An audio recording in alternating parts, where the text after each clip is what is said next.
درجه را میاره. رسول اکرم صلی الله علیه و سلم رفیقی داشت، صحابه داشت که اسمش به نام جلیبیب، صحابه فقیر، صحابه که حتی بالش نداشت زیر سرش بمانه، اما مجلس رسول الله خیلی زیاد می نشست. رسول اکرم صلی الله علیه و سلم دوست می داشت. روز حبیب خدا گفتش جلیبیب جانم، من تو را برای تو یک همسر یعنی پیدا میکنم و تو را همسر میدیم. مرد فقیر بیچاره گفت حبیب خدا من بالشت ندارم زیر سری خودم بمانم، از کجا بالش میام زیر سری همسرم میمانم؟ به این فقیری مرا کی میگیره؟ حبیب خدا گفت من برات همسر مهیا میکنم. میگه 2 روز 3 روز بعد یک مرد آمد گفت حبیب خدا میخواهم دخترچه ما شهور بتم. حبیب خدا گفتن بسیار کار خوب. اون مرد خیلی خوشحال شد، خیال و گمان کرد که حبیب خدا برای خودش میگه. وقتی حبیب خدا اون مرد خوشحال دید گفت مرد من برای خودم نمیگم. پس گفت برای کی میگی؟ گفت برای جلیبیب میگم. گفت همون صحابه فقیر من تا همسر من نپرسم هیچ جواب داده نمیتونم.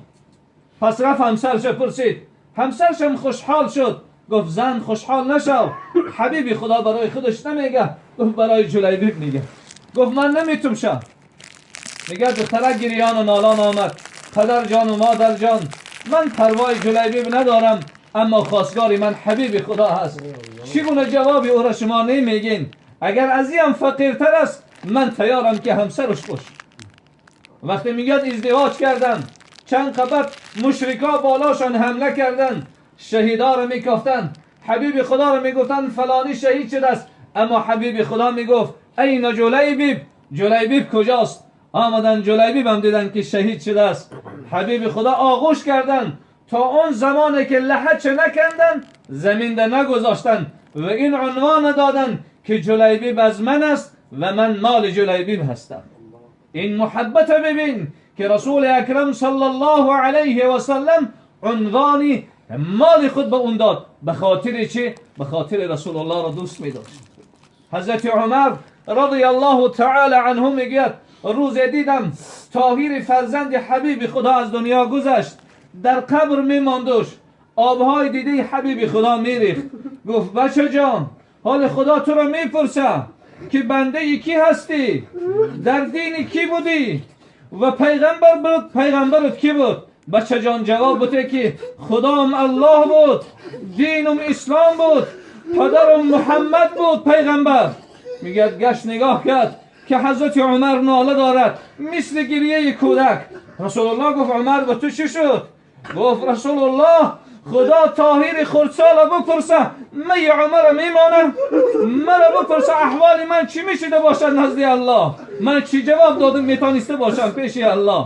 وقتی این کودک خدا بپرسه احوال من چی میشده باشد؟ رسول اکرم صلی الله علیه و سلم این گونه شاگردها تربیت کردن. ببین رسول الله نه فقط در حالت حیاتش در فکر من و شما بود، حتی بعد حیاتش در فکر من و شما بودن.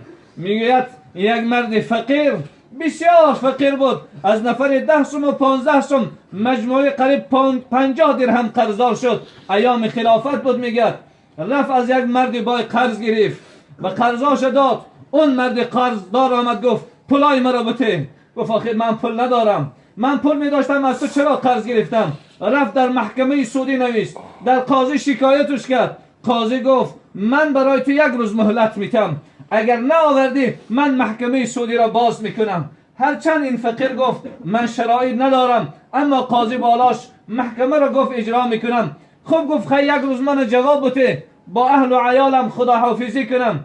گفت کفیل بیار، یک مرد به اعتماد و باوری بیار، من تو رو جواب بدم.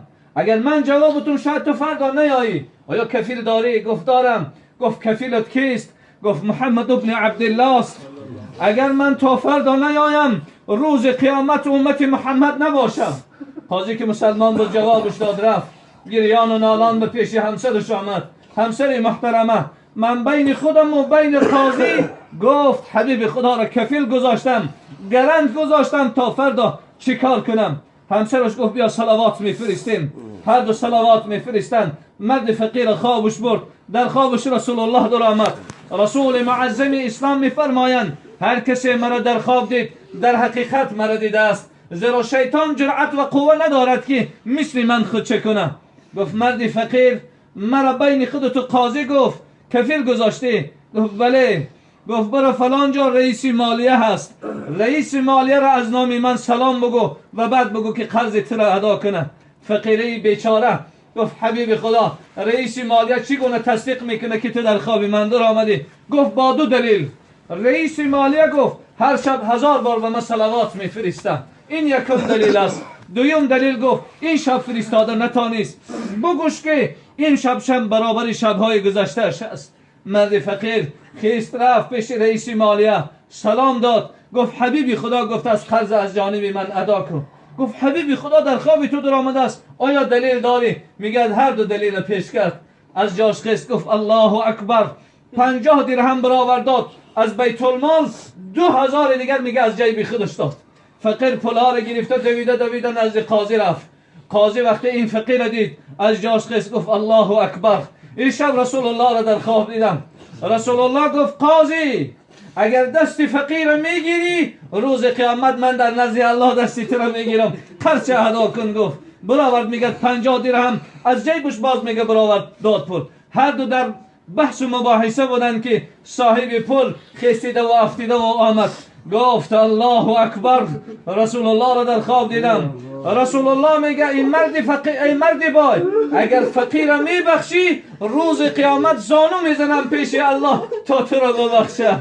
رسول علیه السلام حتی بعد وفاتشم در فکر نجات من و شما بود. جوانای عزیز امروز قدر او را بدانیم.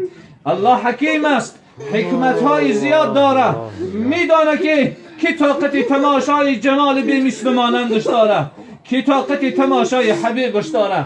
اگر رسول الله در این عصر و زمان حیات می داشت این چشمای من طاقت تماشاش نداشت، شاید این دل من از حرکت می ماند.